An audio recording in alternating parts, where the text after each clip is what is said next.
Christian County Library presents Hansel and Gretel, a story from Grimm's fairy tales, read by Brandon. Hard by a great forest dwelt a poor woodcutter with his wife and his 2 children. The boy was called Hansel and the girl Gretel. He had little to bite and to break, and once, when great scarcity fell on the land, he could no longer procure daily bread. Now, when he thought over this by night in his bed, and tossed about in his anxiety, he groaned and said to his wife, "What is to become of us? How are we to feed our poor children when we no longer have anything even for ourselves?" "I'll tell you what, husband," answered the woman. "Early tomorrow morning we will take the children out into the forest, where it is the thickest. There we will light a fire for them, and give each of them 1 piece of bread more. Then we will go to our work and leave them alone. They will not find the way home again, and we shall be rid of them." "No, wife," said the man. "I will not do that. How can I bear to leave my children alone in the forest? The wild animals would soon come and tear them to pieces." "Oh, you fool," she said. "Then we must all 4 die of hunger. You may as well plane the planks for our coffins." And she left him no peace until he consented. "But I feel very sorry for the poor children all the same," said the man. The 2 children had also not been able to sleep for hunger, and had heard what the woman had said to their father. Gretel wept bitter tears, and said to Hansel, "Now all is over with us."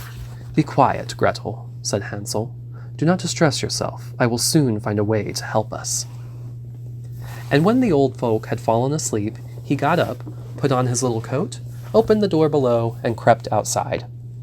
The moon shone brightly, and the white pebbles, which lay in front of the house, glittered like real silver pennies. Hansel stooped and put as many of them in the little pocket of his coat as he could possibly get in. Then he went back and said to Gretel, "Be comforted, dear little sister, and sleep in peace. God will not forsake us." And he lay down again in his bed. When day dawned, but before the sun had risen, the woman came and awoke the 2 children, saying, "Get up, you sluggards! We are going into the forest to fetch wood." She gave each a little piece of bread, and said, "There is something for your dinner, but do not eat it up before then, for you will get nothing else." Gretel took the bread under her apron, and Hansel had the stones in his pocket. Then they all set out together on the way to the forest. When they had walked a short time, Hansel stood still and peeped back, and did so again and again while he was throwing the white pebble stones one by one out of his pocket onto the road. When they had reached the middle of the forest, the father said, "Now, children, pile up some wood, and I will light a fire, that you may not be cold." Hansel and Gretel gathered brushwood together, as high as a little hill. The brushwood was lighted, and when the flames were burning very high, the woman said, "Now, children, lay yourselves down by the fire and rest. We will go into the forest and cut some wood. When we have done, we will come back and fetch you away." Hansel and Gretel sat by the fire, and when noon came, each ate a little piece of bread. And, as they heard the strokes of the wood axe, they believed that their father was near. It was, however, not the axe. It was a branch which he had fastened to a withered tree which the wind was blowing backward and forward. And as they had been sitting such a long time, their eyes shut with fatigue, and they fell fast asleep. When at last they awoke, it was already dark night. Gretel began to cry and said, "How are we to get out of the forest now?" But Hansel comforted her and said, "Just wait a little until the moon has risen, and then we shall soon find the way." And when the full moon had risen, Hansel took his little sister by the hand and followed the pebbles which shone like newly coined silver pieces, and showed them the way. They walked the whole night long, and, by break of day, came once more to their father's house. They knocked at the door, and when the woman opened it and saw that it was Hansel and Gretel, she said, "You naughty children! Why have you slept so long in the forest? We thought you were never coming back at all." The father, however, rejoiced, for it had cut him to the heart to leave them behind, alone. Not long afterward, there was another famine in all parts, and the children heard their mother saying at night to their father, "Everything is eaten again. We have 1/2 loaf left, and after that there is an end. "The children must go. We will take them farther into the wood, so that they will not find their way out again. There is no other means of saving ourselves." The man's heart was heavy, and he thought, "It would be better for you to share the last mouthful with your children." The woman, however, would listen to nothing that he had to say, but scolded and reproached him. He who says A must say B, and likewise. And as he had yielded the first time, he had to do so a second time also. The children were, however, still awake and had heard the conversation. When the old folk were asleep, Hansel again got up to go out and pick up pebbles. But the woman had locked the door, and Hansel could not get out. Nevertheless, he comforted his little sister and said, "Do not cry, Gretel. Go to sleep quietly. The good God will help us." Early in the morning came the woman and took the children out of their beds. Their bit of bread was given to them, but it was still smaller than the time before. On the way into the forest, Hansel crumbled his in his pocket, and often stood still and threw a morsel on the ground, and little by little threw all the crumbs on the path. The woman led the children still deeper into the forest, where they had never in their lives been before.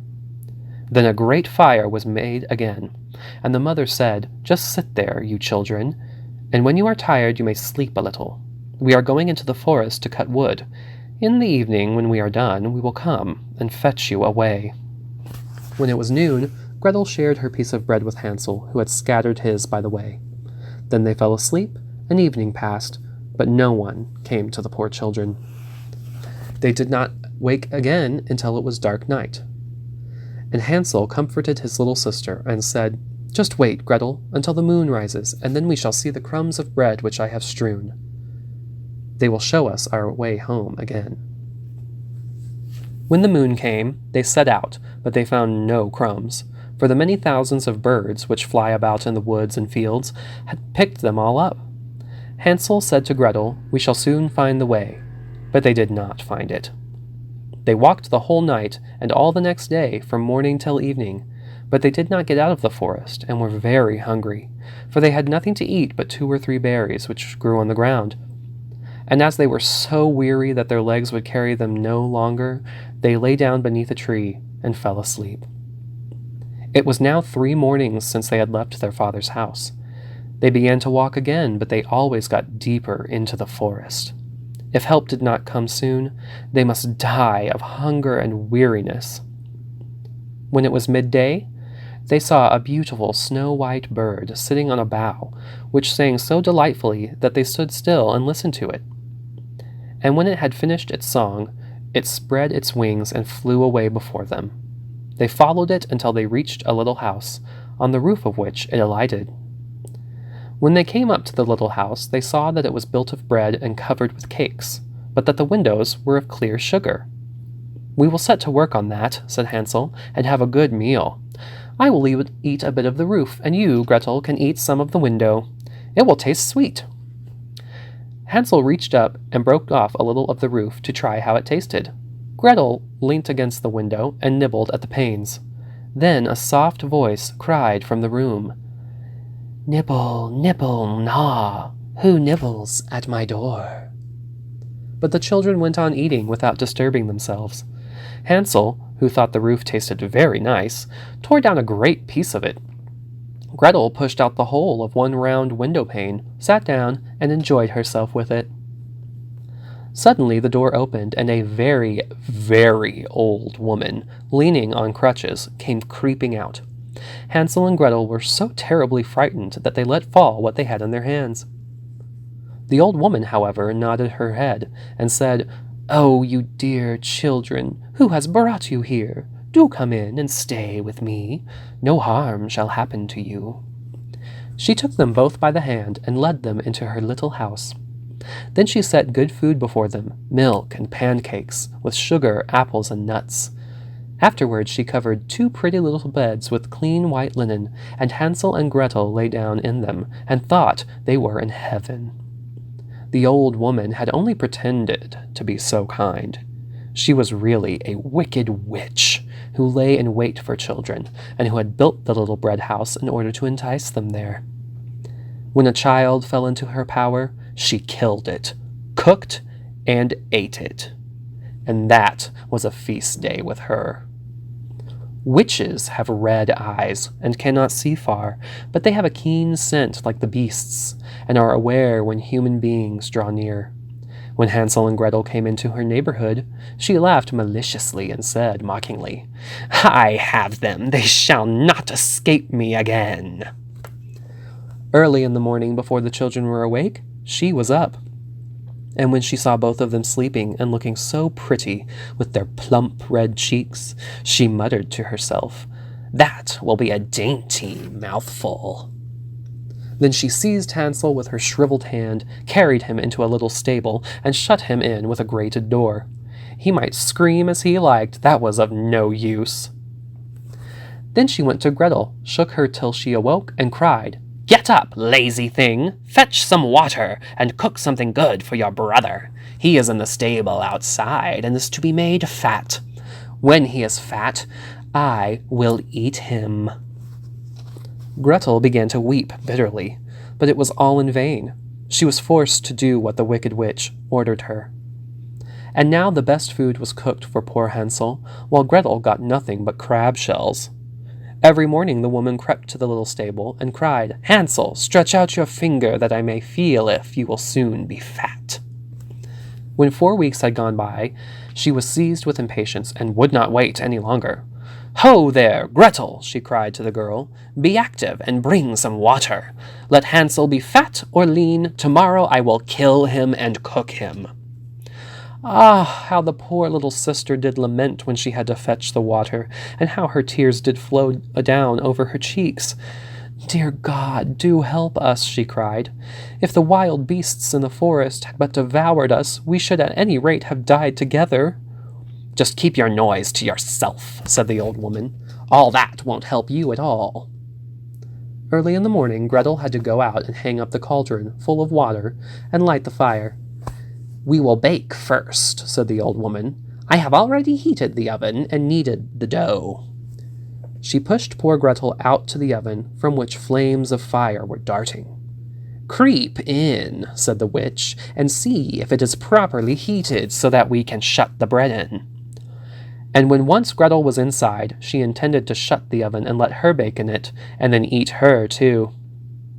But Gretel saw what she had in her mind, and would not creep in.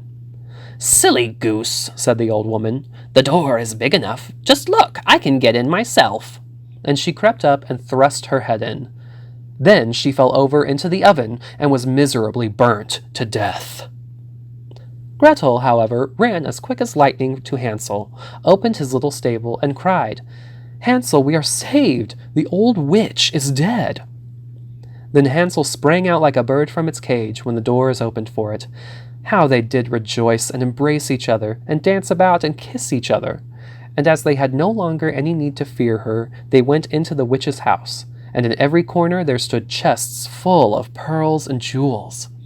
"These are far better than pebbles," said Hansel, and thrust into his pockets whatever he could be got in. And Gretel said, "I too will take something home with me," and filled her pinafore full. "But now we will all go away," said Hansel, "that we may get out of the witch's forest." When they had walked for 2 hours, they came to a great piece of water. "We cannot get over," said Hansel. "I see no footplank and no bridge." "And no boat crosses either," answered Gretel, "but a white duck is swimming there. If I ask her, she will help us over." Then she cried, little duck, dost thou see? Hansel and Gretel are waiting for thee. There's never a plank nor a bridge in sight. Take us across on thy back so white." The duck came to them, and Hansel seated himself on her back, and told his sister to sit by him. "No," replied Gretel, "that will be too heavy for the little duck. She shall take us across one after the other." The good little duck did so, and when they were once safely across and had walked for a short time, the forest seemed to be more and more familiar to them. At length they saw from afar their father's house. Then they began to run, rushed into the parlor, and threw themselves into their father's arms. The man had not known one happy hour since he had left the children in the forest. The woman, however, was dead. Gretel emptied her pinafore until pearls and precious stones ran about the room, and Hansel threw one handful after another out of his pocket to add to them. Then all trouble was at an end, and they lived together in perfect happiness. My tale is done. There runs a mouse. Whoever catches it may make himself a big, big fur cap out of it.